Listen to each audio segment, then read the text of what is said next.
Hey guys, welcome to this video where we will be looking into the Linux interview question, and this is the fifth video. And if you have not seen the earlier four videos, I'll share the link in the description.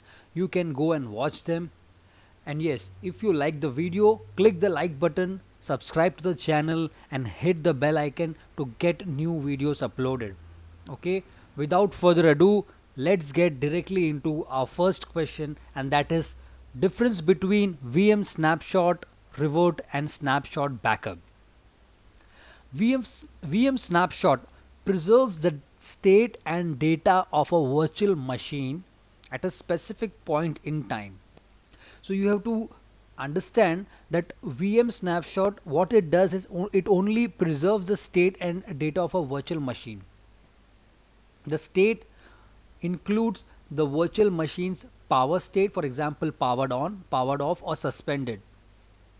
The data includes all of the files that make up the virtual machine.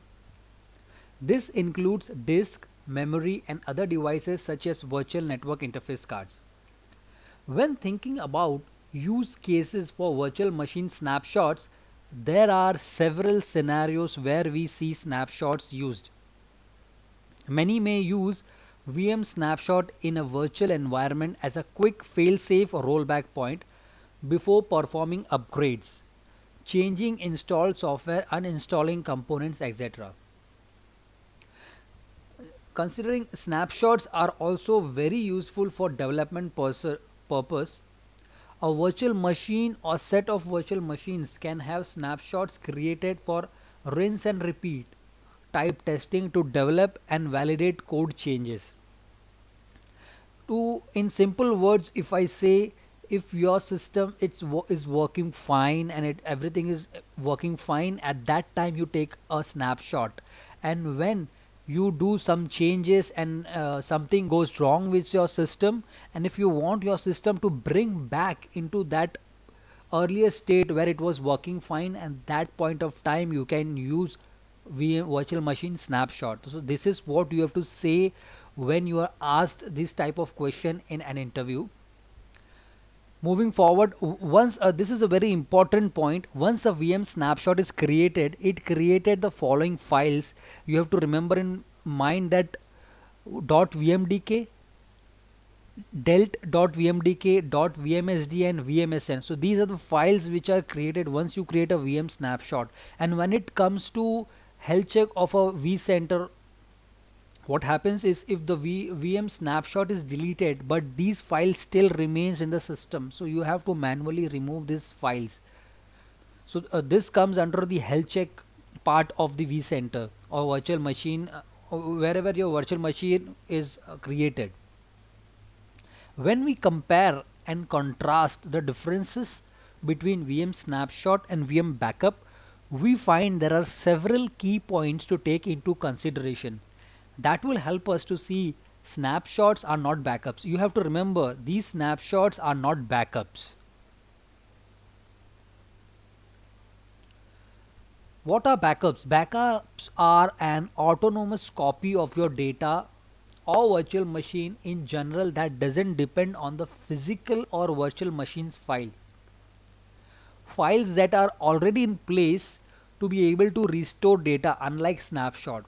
So you have to understand, when you take a backup, that will be able to restore a data, but when it comes to snapshot, it will not restore any sort of data, but only it will bring you to the state where it was working fine. So these are the main differences between VM snapshot and a snapshot backup.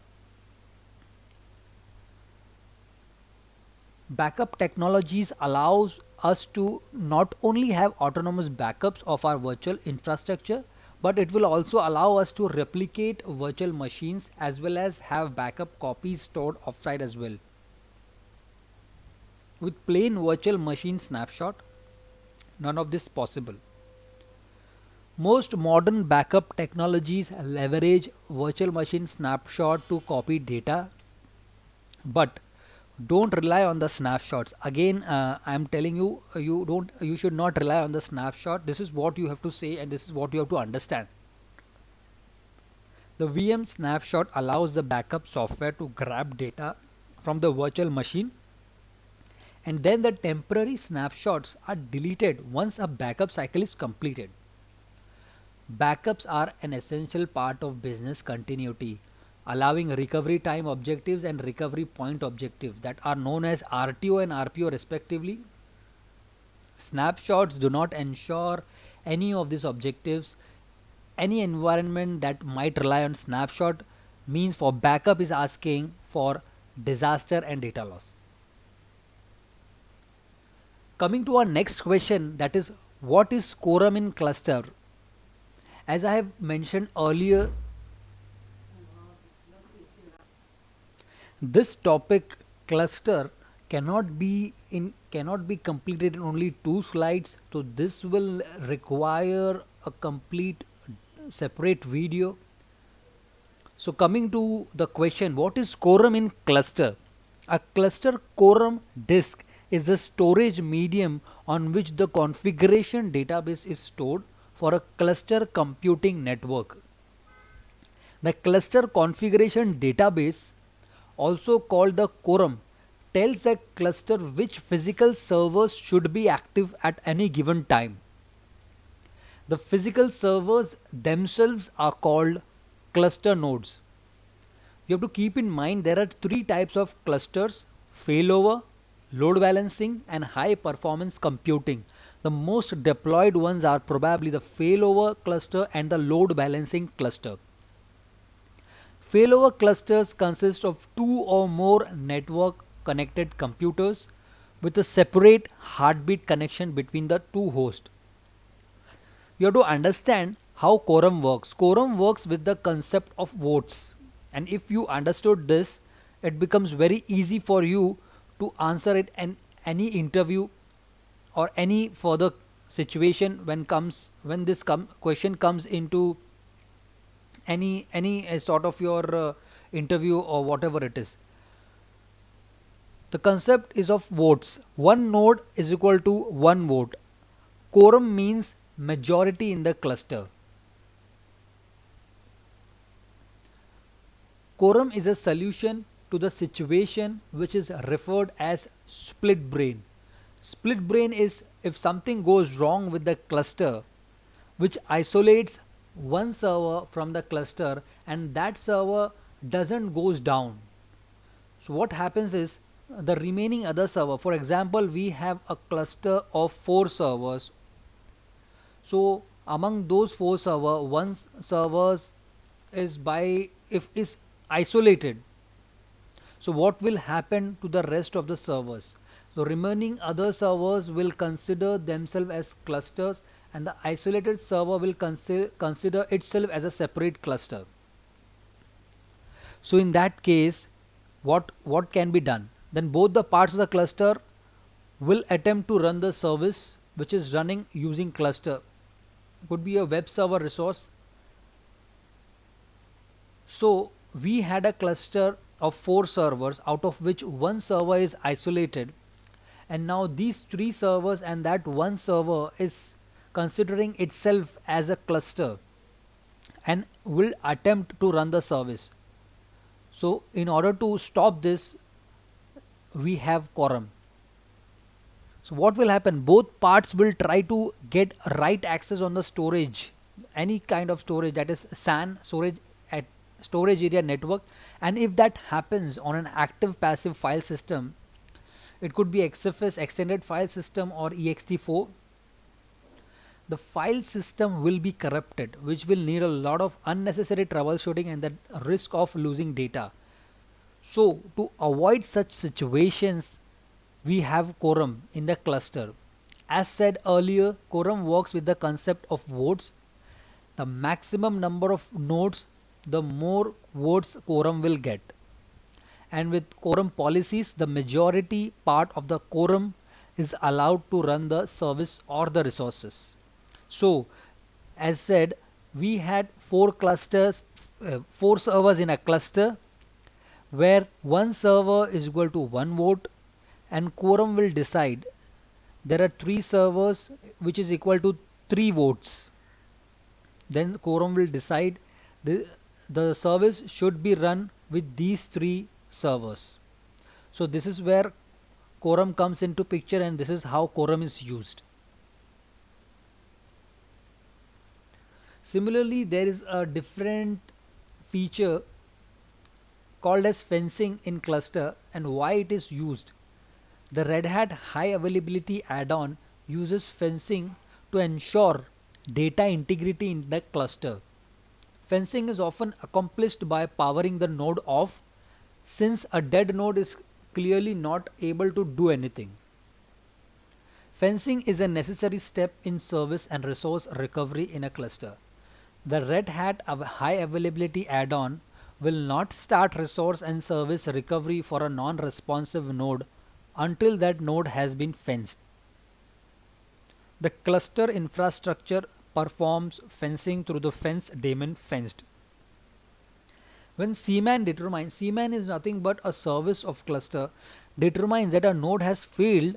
What it does, it communicates to other cluster infrastructure components that the node has failed. Cluster operation with fencing, in order to stop node A from accessing the file system and thus causing file system corruption. If a node has failed, and if it tries to access the file system will get corrupted. After that, node B has, once A has failed, node B has taken over the resource. It must be ensured that node A will no longer access the file system before another node attempts to mount the file system. This procedure is called fencing. With fencing configured, the chain of events would be as shown below. Node B and node C cut off node A from storage. Node B, the new node which has come after node A has failed, mounts the file system from shared storage after performing a quick file system check. Then what happens? Node B starts the web service.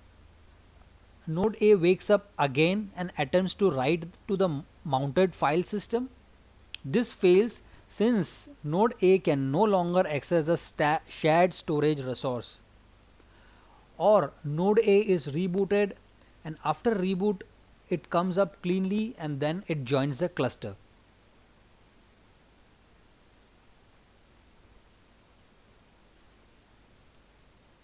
What is audit logging?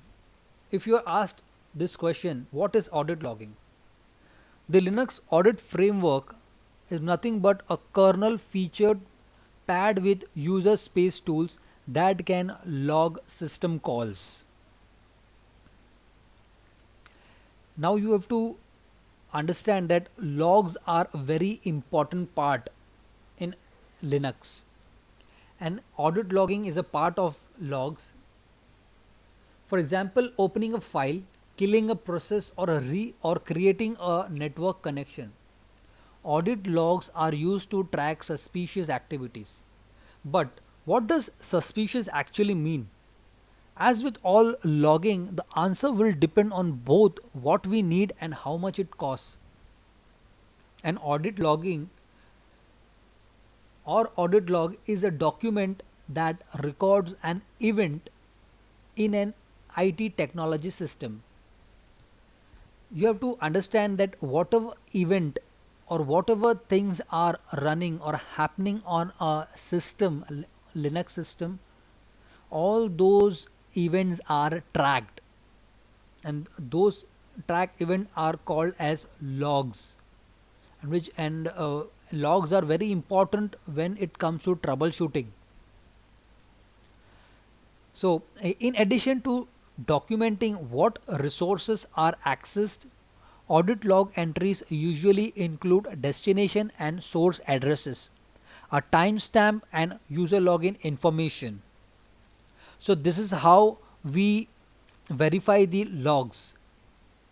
An audit trail, also called audit log, is a security relevant chronological record, set of records, and or destination and source of records that provide documentary evidence of the sequence of activities that have affected at any time a specific operation, procedure or event.